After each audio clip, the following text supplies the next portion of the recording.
Difficile de trouver un skieur sans casque au départ de ce télésiège. S'il n'est pas obligatoire en France, le casque s'est imposé comme une évidence en quelques années pour les enfants comme pour les adultes. J'ai toujours skié avec mes parents avec un casque. Ouais, toujours. Enfin, c'est un réflexe en vrai. Vous n'imaginez pas de skier sans casque, vous? Non. Non, ouais, ça va avec le ski, les bâtons, tout ça, quoi. Le casque, c'est quand même plus sécuritaire quand on prend un peu de vitesse, etc.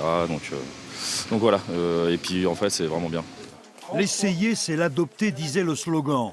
Malgré un coût financier de 60 à 300 € selon les modèles ou d'une location à 5 € la journée environ, le casque fait désormais partie de la panoplie des vacanciers au sport d'hiver.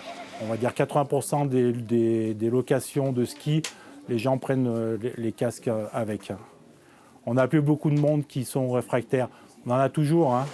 S'ils sont de plus en plus rares, certains irréductibles résistent, pas encore convaincus de l'utilité de cette protection.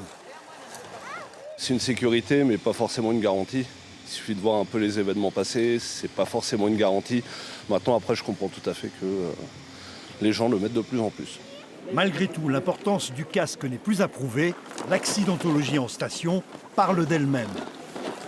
On a eu des accidents graves dans les vallons du Prat, dans certains endroits où la personne n'était pas casquée et du coup, soit ne s'en est pas sorti ou soit a eu de grosses séquelles derrière. Du coup, le casque a quand même une grosse importance. Surtout maintenant, les skieurs vont de plus en plus vite. Sans être obligatoire, le casque a déjà convaincu les Français qui sont de plus en plus nombreux à le porter chaque année. Allez, aujourd'hui, c'est les bonnes résolutions de l'année. On va mettre un casque. T'es super belle avec ton casque.